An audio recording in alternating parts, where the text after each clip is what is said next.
নমস্কার বন্ধুরা, চাঁদনি চ্যানেলে আপনাদের স্বাগত জানাই। আজ আমি আপনাদের একটা অসাধারণ গল্প শোনাব।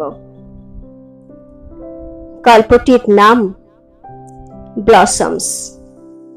এটি লিখেছেন জয়নাব আকলাকি ইন্দারে। গল্পটি আফগান নারী লেখকদের লেখা গল্প সংকলন my pen is the wing of a bird থেকে নেওয়া হয়েছে। আর এই গল্পটি ইংরেজিতে অনুবাদ করেছেন ডক্টর নেগিন কারকার। বাংলায় গল্পটি অনুবাদ করেছেন সংঘমিত্র চক্রবর্তী। গল্পের নাম ফুলের দল। আমাদের বাগানের আপেল গাছের তলায় হাত পা ছড়িয়ে আমি আর আমাদের ক্লাসের আমার সবচেয়ে ভালো বন্ধু শেহেরবানও গ্রিন টি খাচ্ছি, আর আমাদের শিক্ষামন্ত্রীকে নিয়ে খুব হাসাহাসি করছে। হাতে একগোছা কাগজ আর কলম। আসলে আমাদের মূল উদ্দেশ্য শিক্ষামন্ত্রীর বিরুদ্ধে জবরদস্ত কিছু স্লোগান রচনা করা। সেই জন্য বাছা বাছা শব্দ চয়নে ব্যাপৃত আমরা দুই বন্ধু। হে আমাদের শিক্ষামন্ত্রী, আপনার সুখনিদ্রা ভঙ্গ করে দেখুন আমাদের বিদ্যালয়ের শিক্ষক শিক্ষিকাকুল ও পুস্তক রাজি কোন মহাশূন্যে অন্তর্ধান করলেন। আমার রচিত স্লোগান শুনে শেহেরবানো হাসতে হাসতে লুটিয়ে পড়ে মাটিতে।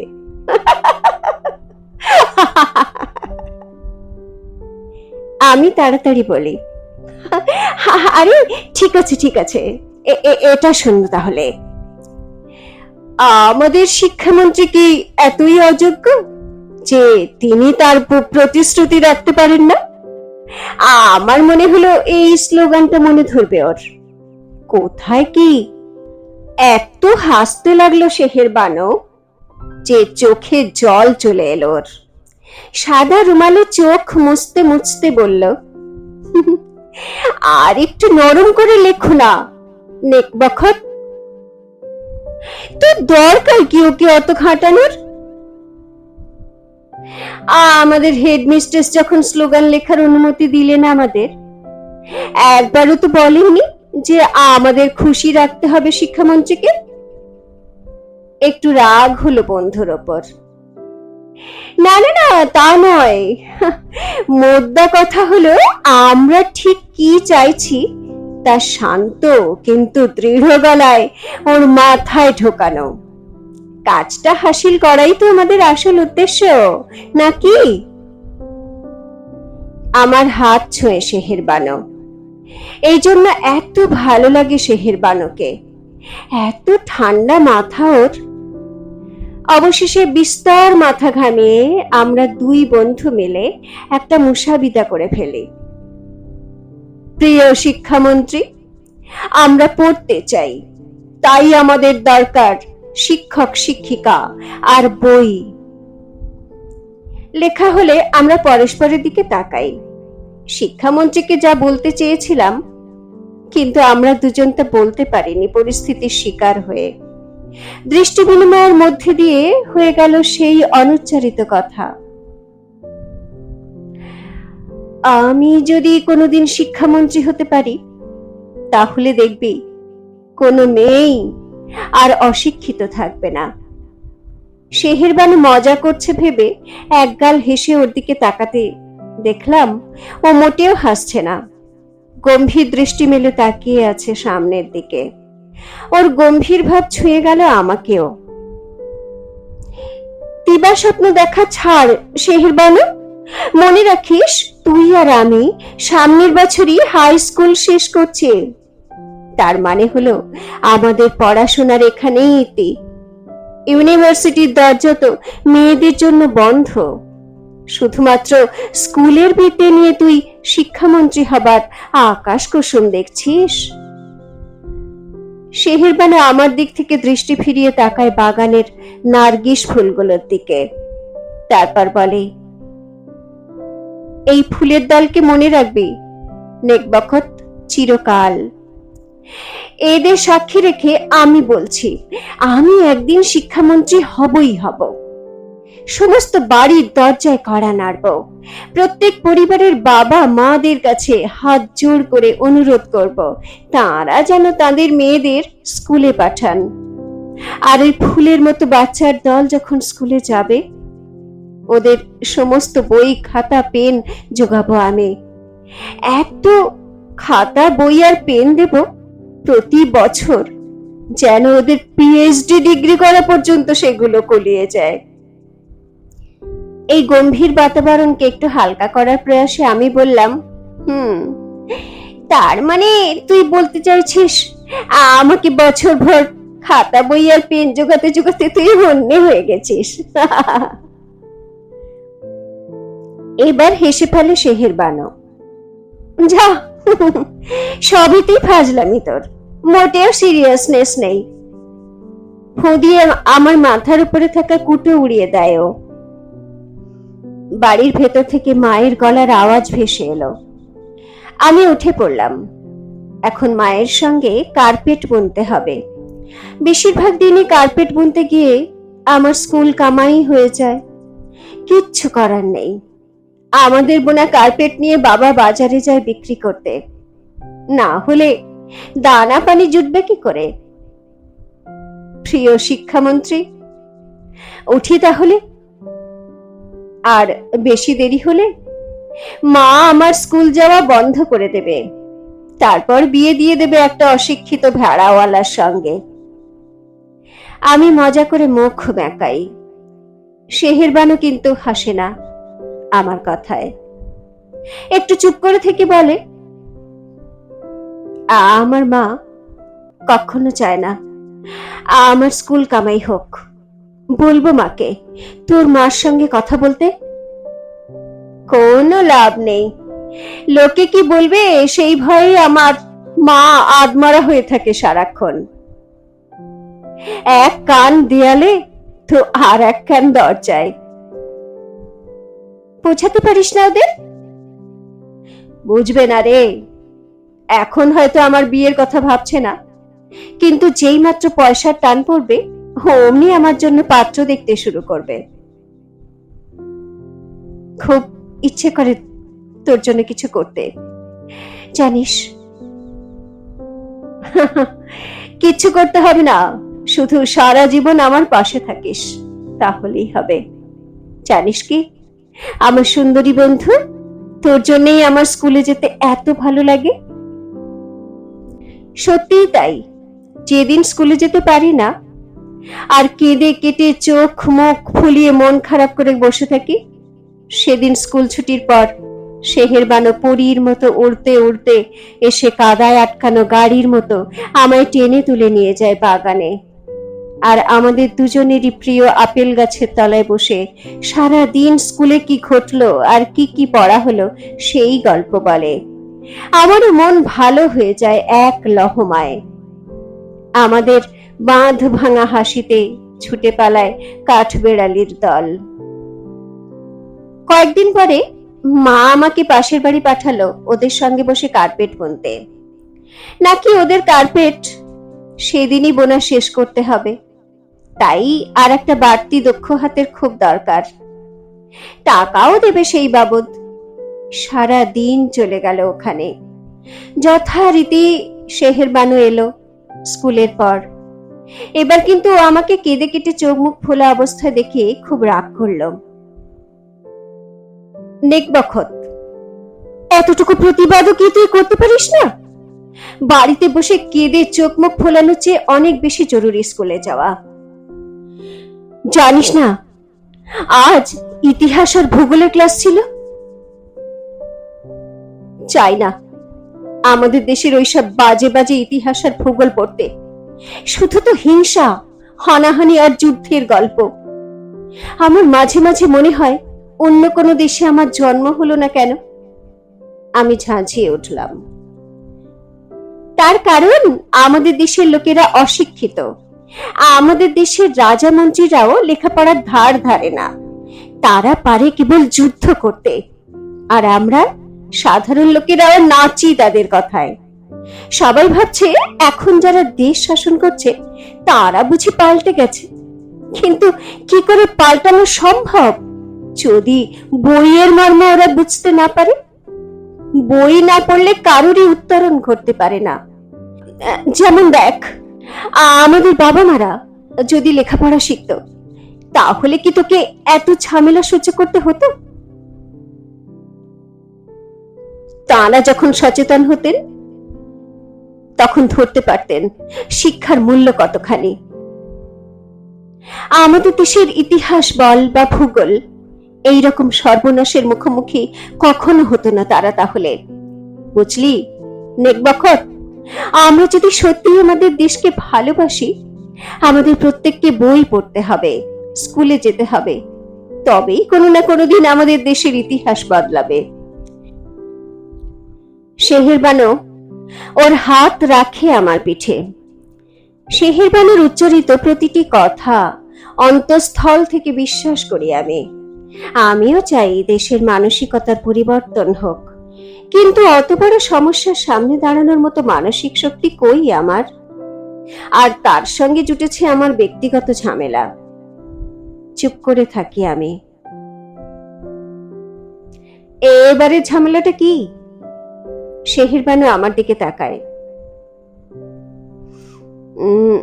বাড়িতে বিয়ের কথা চলছে।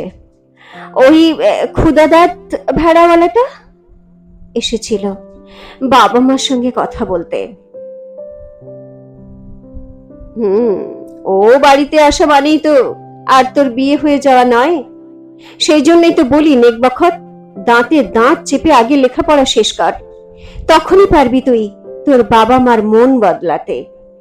আমি বরং আমার মাকে বলি তোদের বাড়ি গিয়ে তোর মার সঙ্গে কথা বলতে। একটা গভীর নিঃশ্বাস নিয়ে আমি জড়িয়ে ধরলাম শেহেরবানুকে। ও শুধু আমার প্রিয় সখীই নয়, আমার প্রিয় বোন। ওকে ছাড়া কি করে চলবো আমি জীবনের এই বন্ধুর পথে? চট করে স্কার্ফের কোনা দিয়ে মুছে ফেলি চোখের জল। শেহেরবানুকে খুলে বলি সব। বাবার এখন ব্যবসা ভালো যাচ্ছে না, তাই ঠিক করেছে এখনই আমার বিয়ে দিয়ে দেবে ওই ক্ষুদাদাত ভেড়াওয়ালার সঙ্গে। আমি বাবাকে বলেছি ওকে আমি কিছুতেই বিয়ে করব না, ওর গায়ে ভেড়ার গন্ধ। তাই শুনে বাবা খুব মারলো আমাকে। হঠাৎ একটা কথা মনে এলো আমার। শেহেরবানু, মনে আছে তোর একবার কেমিস্ট্রি ক্লাসে আমি কেমিস্ট্রি টিচারকে জিজ্ঞেস করেছিলাম ভালোবাসা কি? উনি অনেকক্ষণ ভাবলেন, তারপর বললেন, ভালোবাসা একটি মৌলিক উপাদান, যা দেখে তোমার ভালো লাগে তাই ভালোবাসা। তোর ভালোবাসা কি নেকবখত? শেহেরবানু আমার গাল টিপে দিল। আর যাই হোক, ক্ষুদাদাত নয় নিশ্চয়ই। হাসিতে ফেটে পড়ি দুই বন্ধু। শেহেরবানু সেদিন অনেকটা সময় আমাদের বাড়িতে রইল। ক্লাসে যা যা পড়া হয়েছে সব আমাকে বুঝিয়ে দিল। এটাও আমি স্কুলে না গেলেই করে, যাতে আমি পিছিয়ে না পড়ি। মাঝে মাঝে বাড়ি যাওয়ার সময় ইচ্ছে করে ওর বই ফেলে যায়, যাতে অন্তত ওর বই ফেরত দেওয়ার অজুহাতে আমার স্কুল যাওয়া সুনিশ্চিত হয়। কিছুদিন ধরে আমি নিয়মিত স্কুলে যেতে পারছি, কিন্তু আমার কপালটাই মন্দ। আমাদের টিচাররা ক্রমশ অনিয়মিত হয়ে উঠতে লাগলেন। এই নিয়ে শেহেরবানুর কাছে ঘ্যান ঘ্যান করতেই ও আমার হাত চেপে ধরে হাঁটা দিল হেডমিস্ট্রেসের ঘরের দিকে। আরে কি করছিস তুই? দেখি না। হেডমিস্ট্রেসের অফিসে ঢুকে দেখি খুব মন দিয়ে উনি ফাইল পড়ছেন। আমাদের দেখে হাসি হাসি মুখে তাকালেন। আমার প্রিয় ছাত্রীরা, বলো কি বক্তব্য তোমাদের? শেহেরবানু জিজ্ঞাসা করলো। আমরা টিচারদের চাই, বই চাই, এই দাবি নিয়ে ধর্নায় বসতে পারি কিনা। চোখ থেকে চশমা খুলে খানিকক্ষণ ভাবলেন বড় দিদিমণি, তারপর হেসে বললেন, নিশ্চয়ই পারো। আশা করি তোমরা সফল হবে তোমাদের কাজে। আমার শুভেচ্ছা রইল। শেহেরবানু খুব উত্তেজিত ভাবে কথা দিল, আমরা নিশ্চয়ই পারবো। এতক্ষণ শেহেরবানুই কথা চালাচ্ছিল হেডমিস্ট্রেসের সঙ্গে। আমি রাও কারিনি। এখন অফিস থেকে বেরিয়ে খুব বকলাম বন্ধুকে।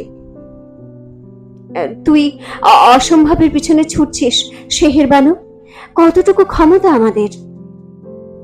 শেহেরবানু আর একবার তার উদ্দীপ্তপূর্ণ ভাষণে আমার প্রত্যয় জাগরণের সচেষ্ট হলো, আর আমিও প্রতিবারের মতো আমার মত পরিবর্তনে বাধ্য হলাম এবং আমার ভীরু স্বভাবের জন্য যার পরনাই লজ্জিত হলাম। এই হচ্ছে আমাদের দুই বন্ধুর আমাদের বাড়ির আপেল গাছের তলায় সমাগত হওয়ার এবং শিক্ষামন্ত্রীর দরবারে দাবি পেশ করার জন্য স্লোগান রচনায় ব্যাপৃত হওয়ার পিছনের গল্প। যাই হোক, পোস্টার তো লেখা হলো, এবার ছাপানো। স্কুলের পাশেই একটা ছাপাখানায় গিয়ে বেশ কয়েকটা কপি ছাপানোর ব্যবস্থা করা গেল। স্কুলের অন্যান্য মেয়েদের মধ্যেও কপিগুলো আমরা দুজনে মিলে বিলি করলাম। অনেক মেয়েরাই ভালো উৎসাহ দেখালো। বড় দিদিমণিও যথেষ্ট সাহায্য করলেন আমাদের। আমাদের দাবির মিছিলের জন্য পুলিশের অনুমতি জোগাড় করলেন। স্কুলের সিকিউরিটি গার্ডদের নির্দেশ দিলেন আমাদের সঙ্গে থাকতে। শুধু তাই নয়, কাবুল শহরের নামি দামি পত্রকার আর টিভির সাংবাদিকদের খবর পাঠালেন আমাদের প্রতিবাদ মিছিল কাভার করার জন্য। মিছিলের রুটও ঠিক হয়ে গেল, পথে এবার নামো সাথী। আমি জানতাম বাবা মা কিছুতেই আমাকে মিছিলে হাঁটার অনুমতি দেবে না, তাই ওদের বললামও না যে আমি সেদিন হাঁটছি। শেহেরবানুর অদম্য জেদ আর অনমনীয় দৃঢ়তা আমার মধ্যেও সঞ্চারিত হয়েছে। প্রশাসন যদি আমাদের পেটায়, পেটাবে, মেরে তো আর ফেলবে না। রাস্তায় আমি শেহেরবানুকে ধরে ফেললাম। আমরা যখন রাস্তার মাঝখান দিয়ে মিছিল করছি আর তার অভিঘাতে রাস্তার ট্রাফিক প্রায় বন্ধ হবার জোগাড়, আমার রক্তে যেন একটা শিহরণ জাগলো। মনে হলো আমার ধমনীতে রক্ত নয়, এক ঐশ্বরিক শক্তি প্রবাহিত হচ্ছে। আমরা যখন বই আর শিক্ষক দাবি জানিয়ে পথ মুখরিত করছি, এক অপার্থিব আনন্দে আমার দেহ মন ভরে উঠল। আমরা সত্যের সরণিতে হাঁটছি। যতবার আমরা স্লোগান দিচ্ছিলাম, পথচারী থেকে শুরু করে গাড়িতে যাওয়া সকলে আমাদের দিকে তাকাচ্ছিল। তার কারণ আমরা যা বলছিলাম তার নিঃসরণ হচ্ছিল আমাদের অন্তরের অন্তঃস্থল থেকে। সেই সত্যে প্রথিত ছিল আমাদের দৃঢ় বিশ্বাস। আমাদের সেই সত্যের অনুভূতি এতদিন আবৃত ছিল আমাদের জীবনের ছোটখাটো দুঃখ আর সমস্যার সূক্ষ্ম ধূলিকণায়। আজ তা প্রকাশিত পূর্ণ মহিমায়। এক কথায় বলতে গেলে আমাদের কিছু মেয়ের চিৎকৃত দাবির মধ্য দিয়ে ধ্বনিত হচ্ছিল বহু মেয়ের আশা আকাঙ্ক্ষা। নিজেকে তখন এত শক্তিশালী মনে হচ্ছিল যে আমি প্রকৃতই এই বিশ্বাস অর্জন করলাম যে কারোর ক্ষমতা নেই আমাদের গতিরুদ্ধ করার বা আমাদের উজ্জ্বল ভবিষ্যৎ লুঠ করার। কে এত শক্তিমান আছে খরস্রোতা নদীতে বাঁধ দেবে? 1 ঘন্টা মিছিল করার পর আমরা সাইদ উল সুহাদা হাই স্কুলের ছাত্রীরা রাস্তার ধারে একটা স্কোয়ারে বসলাম। মাথার উপরে প্রখর সূর্য, গরমে ক্লান্তিতে সবারই উত্তেজনা এখন ভাটার দিকে। বাড়ি ফিরে দেখি মা প্রচন্ড রেগে বসে আছে। নাকি মা টিভিতে সব দেখেছে। আরো বলল, যদি টিভিতে আমাদের দেখে কেউ চিনতে পারে, কোনোদিন আর আমাদের বিয়ে হবে না। এত ক্লান্ত লাগছিল যে মার সঙ্গে তর্কে প্রবৃত্ত না হয়ে নিজের ঘরের দিকে এগোলাম। আর মার খাওয়ার শক্তি অবশিষ্ট নেই। পরের দিন স্কুলে যাওয়া হলো না, জানাই ছিল। আমি বিকেলে বাগানে আপেল গাছটার তলায় বসে শেহেরবানুর জন্য অপেক্ষা করতে লাগলাম। আপেল গাছের তলা আপেল ফুলের পাপড়িতে বিছানো। শেহেরবানু আসতেই বললাম, খোদা দাদরা জেনে গেছে আমি গতকাল দাবি মিছিলে সামিল ছিলাম। ওর বাবা বাড়িতে এসে আমার বাবাকে বলে গেছে আমাকে আর যেন স্কুলে যেতে দেওয়া না হয়। তুই লেখাপড়া চালিয়ে যা শেহেরবানু, একদিন তুই ঠিক শিক্ষামন্ত্রী হবি, আর আর আমার মতো মেয়েদের সমস্যা দূর করবি। তুই আমার খাতা বই আর স্কুল ইউনিফর্ম নিয়ে যা, যার দরকার তাকে দিয়ে দিস। ওর নরম হাতে আমার চোখের জল মুছিয়ে দিল শেহেরবানু। না রে নেকবখত, অত সহজে হাল ছাড়িস না, আমি তোর বাবার সঙ্গে কথা বলবো। বন্ধুর আশ্বাসে মন হালকা হলো। শেহেরবানু বলল, আজ নাকি স্কুলে পুলিশ এসেছিল। ওর ধারণা আমাদের প্রতিবাদ মিছিলে নিশ্চয়ই প্রশাসনের টনক নড়েছে। ওরা হয়তো খোঁজ নিতে এসেছে আমাদের কজন শিক্ষক আর কত বই দরকার। নিশ্চয়ই তাই। আমাদের সেদিনকার দাবি নিশ্চয়ই যথাস্থানে কর্ণগোচর হয়েছে, আর খুব তাড়াতাড়ি আমরা টিচার, বই সব পেয়ে যাব। দুই বন্ধু পরস্পরের দিকে তাকিয়ে সাফল্যের হাসি হাসি। পরের দিনও স্কুলে যাওয়া হলো না। বিকেলবেলা আপেল গাছের নিচে বসলাম। আপেল ফুলের পাপড়ি দিয়ে আলপনা আঁকতে আঁকতে মনে হলো আজ যেন শেহেরবানু দেরি করছে। এতক্ষণ তো ওর এসে যাওয়ার কথা। আমাদের বাড়ি থেকে স্কুল তো বেশ কাছে। হঠাৎ একটা কান ফাটানো শব্দে পুরো শরীরটা কেঁপে উঠল। বাড়ির গেটের কাছে পৌঁছতে না পৌঁছতে আর একটা বোমা ফাটার আওয়াজ, পর মুহূর্তে আর একখানা, এরপরেই একটানা গুলির শব্দ। স্কুলের দিকটা ধোঁয়ায় ভরে গেছে। প্রতিবেশীরা চিৎকার করতে লাগলো, নাকি স্কুলে কারা হামলা চালিয়েছে। আমি চিত্রার্পিতের মতো দাঁড়িয়ে রইলাম। সম্বিত একটু ফিরতে প্রথমেই মনে হলো শেহেরবানুর কথা। আতঙ্কে হাড় হিম হয়ে গেল। তবুও মনকে প্রবোধ দিলাম, না না, ওর কিছু হয়নি। দৌড়তে গিয়ে দেখি পা যেন কে মাটিতে আটকে দিয়েছে। যতই এগোই চারদিকে ধোঁয়া আর ধুলোর কুণ্ডলী। স্কুলের কাছে যেতেই আমার দম যেন বন্ধ হয়ে গেল। শুধু ধোঁয়া ধুলোয় নয়, চারদিকের ছড়িয়ে ছিটিয়ে থাকা কাপড়ের টুকরো, চাপ চাপ রক্ত আর দলা পাকানো মাংস দেখে আমার চোখে গাঢ় অন্ধকার নেমে এলো।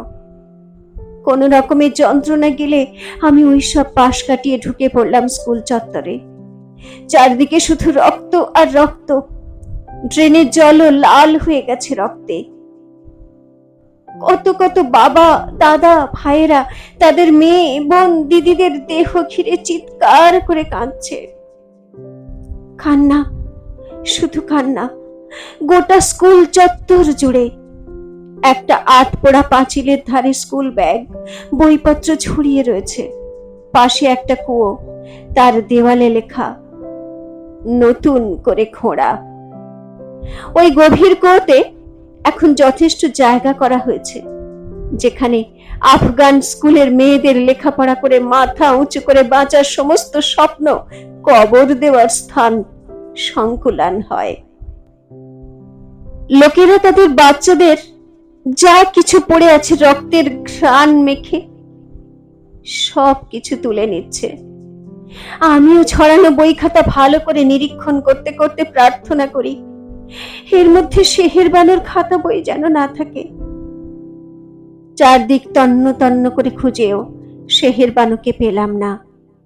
হয়তো ও আহত, হাসপাতালে নিয়ে যাওয়া হয়েছে ওকে। স্কুলের সবচেয়ে কাছের হাসপাতালে দৌড়লাম। ওখানে আহত আর নিহতদের নিয়ে যাওয়া হচ্ছে। তাদের পরিজনেরা ভিড় করেছে সেখানে। আর্তনাদ আর কান্নায় ভারী হয়ে উঠেছে সেখানকার বাতাস। হাসপাতালের করিডোরে সাদা কাপড়ে মোড়া সার সার দেহ শোয়ানো। একটুক্ষণ পরপরই কেউ না কেউ এসে ঢাকা খুলে তার হারিয়ে যাওয়া প্রিয়জনকে খুঁজছে।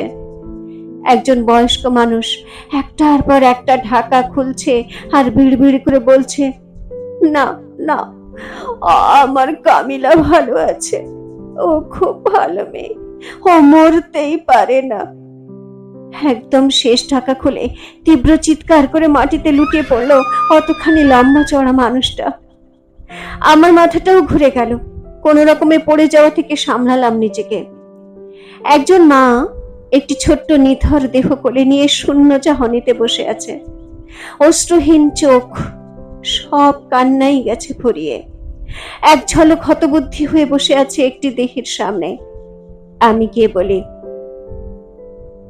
তোমার দিদি? ও নিষ্প্রাণ চোখ মেলে বলে, আমার ছোট বোন। তোমার বাবা মা কোথায়? মা আর একটা হাসপাতালে আমার আর এক বোনের সঙ্গে আছে, ওর গুলি লেগেছে। বাবা এখনো আমার দিদিকে খুঁজে বেড়াচ্ছে। ফাটা ঠোঁট ফাঁক করে খসখসে গলায় বলে ছেলেটি। এক অপরিসীম যন্ত্রণা আমার গলাকে যেন মোচড়ে ধরল। এইরকম ফুলের মতো মেয়েদের যারা মারতে পারে তারা কি মানুষ? এই বালককে সান্ত্বনা দেবার মতো কোনো ভাষাই আমার কাছে নেই। ঝাপসা চোখে ঘাড় ঘোরাতেই দেখি সামনের দেওয়ালে একটা লিস্ট ঝোলানো। দৌড়ে যাই কাছে। আহত আর নিহতদের নামের তালিকা। বারবার পড়ি নামগুলো। না, আমার সেহেরবানুর নাম নেই। খোদাতালা মেহেরবান। এবার যাই পরের হাসপাতালে, সেখানেও সেহেরবানুর নাম নেই। আমাদের মহল্লায় আরেকটি হাসপাতালই দেখা বাকি। তৃতীয় হাসপাতালেও একটা লম্বা তালিকা ঝোলানো। ওপর থেকে পড়তে শুরু করি, কোথাও নাম নেই ওর। স্বস্তির নিঃশ্বাস ছাড়তে যাব, চোখ পড়ল লিস্টের একদম তলার দিকে একটা নামে। আমার বন্ধু শহীদ হয়েছে। ওর অপরাধ, ও লেখাপড়া করতে চেয়েছিল। বারবার করে পড়ি। হ্যাঁ, এই তো স্পষ্ট করে লেখা, সেহেরবানু। পাশে ওর বাবার নাম লেখা। দেওয়াল ধরে বসে পড়ি আমি। দু চোখে ঘনিয়ে আসে নিকষ কালো অন্ধকার। কখন যে বাড়ির পথ ধরলাম জানি না। যেতে যেতে মনে পড়ল সেদিন সেহেরবানু আমাকে জিজ্ঞেস করেছিল আমার ভালোবাসা কি। হেসেছিলাম ওই দিন, কিন্তু আজ স্থির জানি আমার ভালোবাসা সেহেরবানু আর আমাদের অটুট বন্ধুত্ব। ওর স্বপ্নকে সামনে রেখে সম্পূর্ণ করব আমি আমার জীবনের পথ চলা। কেউই আর পারবে না আমাকে ভাঙতে। চুপচাপ রাতের খাবার খেতে বসলাম। খেতে ইচ্ছে করছে না, বাবা মাও কোনো কথা বলছে না। আমি আমি কাল থেকে আবার স্কুলে যাচ্ছি। প্লেটের মধ্যে আলু নাড়তে নাড়তে বলি আমি, আর চোখে তাকাই বাবা মার দিকে। টের পেলাম ঘাড় বেয়ে নামছে ঠান্ডা ঘামের স্রোত। কিন্তু ক্ষুধাদাত? মাকে থামিয়ে দেয় বাবা। ক্ষুধাদা তোর বাবা নাকি আমি? আমি বলছি আমার মেয়ে আবার স্কুলে ফিরে যাবে, যতদিন অবধি স্কুলের দরজা খোলা থাকে ওদের জন্য। যা যা বেটি যা, তোর নিজের জীবন নিজের মতো করে বাঁচ। আমি নির্বাক হয়ে বসে থাকি, কাঁদি না। অনেক কেঁদেছি। এখন সকল অন্যায়, অত্যাচার, অবিচারকে সমস্ত শক্তি দিয়ে প্রতিহত করার দিন এসে গেছে। কাঁদার পালা শেষ। রুখে দাঁড়ানোর দিন দরজার বাইরে অপেক্ষমান। দুদিন পর আবার স্কুল খোলে। আমি কালো স্কুল ইউনিফর্মটা পরে নিই, মাথায় বাঁধি সাদা স্কার্ফ, ব্যাগের ভেতরে খাতা বই পুরে কাঁধে ঝুলিয়ে নিই ব্যাগ। তারপর বাগান থেকে একগুচ্ছ টাটকা নারগিস ফুল তুলে রওনা হই স্কুলের দিকে।